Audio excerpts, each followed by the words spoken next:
So it looks like more information about Dan Wooton is coming out and a lot more detail. And this really brings an intricate foundation for what this man really is about. And it's very interesting.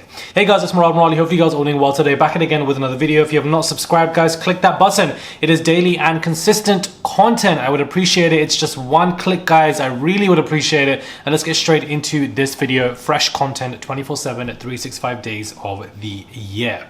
So we have Dan Wooton.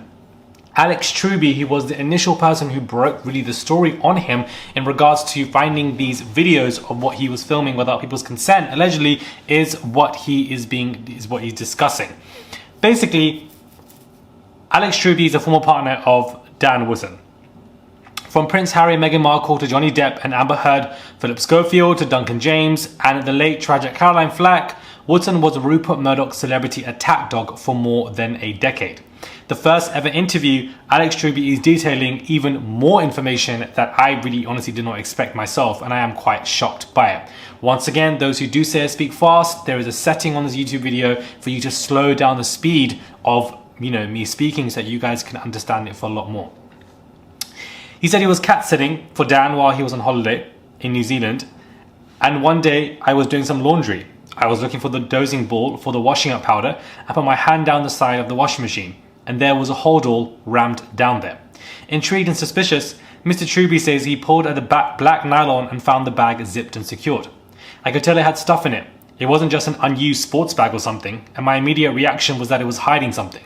So I pulled it out completely and found there was a little travel padlock where the holes in the zips met. And so I thought, okay, this is weird. And because it was a flexible bag, I crumpled it to get the zip open wide enough to get my hand fully down it. And I started pulling stuff out. Among personal items, he found a computer with storage drives. There were 2 external drives as well. I started to dig into those, one folder, and there was a video and a text file, which I opened. It was the transcripts of an MSN Messenger conversation between 2 people. One was Martin Branning, who he had never named before, and another person's name on the file. The transcript was between the boyfriend and Martin Branning. Branning was introducing himself as someone who was interested in making sexual content. The transcript was essentially persuading the boyfriend to make this video without the consent of his partner, which is wild, guys. The video file was exactly what I expected based on the transcript. It was a wide shot of a bed from a camera put up high in order. I immediately thought, for it not to be seen, it was of 2 people having sex, and I took it from the video that Wooton's target had no knowledge or consent of that being made at all. At the time, Mr. Truby had been in a relationship with Wooton on and off for about 3 years. I'd always known Dan was obsessive about this person. I had never found out, that it was healthy. I knew Dan was branding and they had manipulated the partner into making the video. I felt sick to my stomach. Dan was my boyfriend. I was absolutely horrified. It was him. And from that day, I have known 100% that Martin Branning does not exist. He's just a name. When Dan came back to the UK, I confronted him about it. He did not even try to deny it. I said to him, Martin Branning doesn't exist, it's you. And Dan Wooton fell to his knees and said, I'm so sorry, I'm really fucked up, I can't help it. Basically admitting that this is me, I am Martin Branning. I stayed with him because Dan emotionally blackmailed me all the time. It wasn't always this way. When Alex Truby first met Wooton, 3 years his junior, as a fresh-faced 23-year-old in London, they became quickly friends. After a couple of years, they fell in love and etc. He thought Dan was his best mate, he was vulnerable around him, etc, etc. Mr. Truby says the change in Wooton once he left broadcast in 2007 was for Rupert Murdoch's most feared tabloid, the now defunct News of the World. When I first met him, the biggest stories he did were about who picked up TV rights for this or that show. It was very different to what had happened to him, whereas this environment by Rupert Murdoch changed him. He was so driven by the pressure that after a while, it was everything.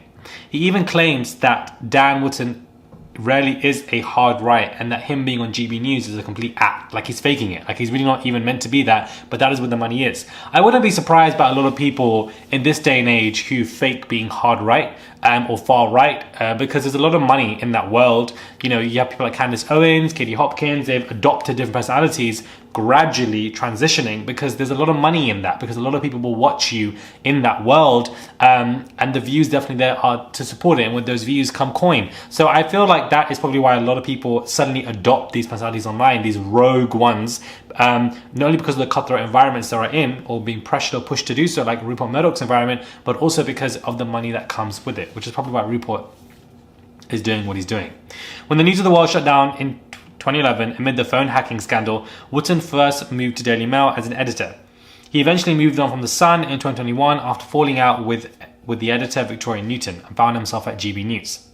When I knew him, his politics were centre to centre left. He was always so proud that one of his first breaks was interviewing Helen Clark when she was a Labour Prime Minister in New Zealand. Dan comes from a family of liberal people. His family are educators. I think he is faking on GB News for the money, and because he burnt so many bridges in the mainstream media, he basically just can't go back. I wish I'd been braver, he told Byline Times. I wish I'd walked away sooner. I wish I hadn't given him so much of what, should have been an amazing part of my life. However, I did. The powerful platform Wooton enjoys with GB News allows the presenter to launch a live on-air attack after the first part of the newspaper's investigation. Mr. Truby had already written about the hold-all revelations in our Twitter thread, was attacked by his former partner as an abusive liar, which is live on air. Wow. Mr. Truby says, on more than one occasion, Dan targeted my friends online. And knowing what I did about Martin Branning, I was scared of what Dan would do. Something did happen not long after Caroline Flack took her life. I saw Dan crying. What I thought were crocodile tears about Caroline, it galled me. So I tweeted briefly about the hold-all discovery. I deleted the post after about 8 hours. I had a call from a mutual contact who put pressure on me on Dan's behalf. Later, Dan's lawyer started following me on social media. It felt intentional to silence me with legal threats. At the exact same time, Dan went after someone very close to me. It felt predatory and intentional. I didn't see any choice but to act. And yes, I messaged him. And yes, I told him to stay the F away from my friends. And in the heat of the moment, I used strong words. Mr. Truby is still bruised by Wooton's on-air verbal assault. The moment I saw it, I felt absolutely sick to my stomach. And that was very, very scary. The fact that Dan can even defend himself on a news anchor platform is wild to me. And only screams of how unprofessional GB News is. What kind of utopia are we living on? Like, can you actually imagine Philip Schofield returning to This Morning the next morning and saying, yeah, I hooked up with this boy, we met when he was XYZ, people need to get over it, this was an attack on me from the far right or far left or whatever you want to call it, and we should move on. Can you imagine? That would never run. Because once you have significant allegations of drugging and R-wording and SA towards you, and taking videos of people without their consent, revenge porn, etc. towards you, you are immediately taken off air until investigations are done and duly done so. But clearly, he's still on air to this day, coming across as, formidable, untouchable, and etc. But it really goes to show you that, he basically, Truby is saying, he's faking this whole, GB narrative. He comes from a very liberal family as well. He can't return back to The Sun because of XYZ. He can't return to Mail Online because his column's gone down the drain. And so this is the only platform that he has to really discuss everything, and they've allowed him to stay on. Had he lost that platform, he would disappear into thin air. Then he would lose everything, but as of right now, that's not going to happen. Multiple victims have come forth. He's basically admitted as well that Dan admitted himself that he was Martin Branning. He was basically pressurizing people to film others without their consent. That is wild to me. That is a criminal offense. It is shocking, guys. Absolutely shocking. Dan Wooton saying that he's going to be lawyering up. He's going to be coming for Alex Truby or the guy who obviously came. Like, where is it? What are the updates on that? It's been a couple of weeks now. And, surely you should have lawyered up by now, but you haven't done so. Can you truly defame somebody in the courts of law for defamation if, what they're saying is true? And that's what their versions are. If what they're saying is true, how can you defame that in court? And defaming somebody in court will cost 6 figures at the lowest if you want great lawyers in court. And even if that doesn't promise that you would even win the case. So is it even worth it?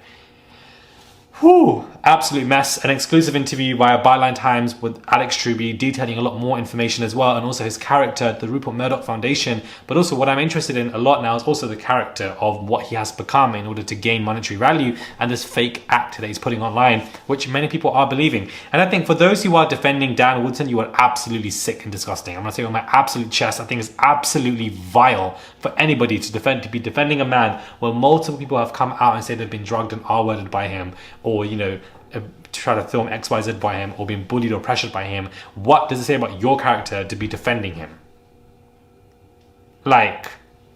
Without even trying to give credibility to maybe these people are true, because there's multiple of them and there's one of Dan. So it's just a lot. Subscribe to the channel, guys. Click that button. It is daily and consistent content, and I'll catch you guys soon for another video.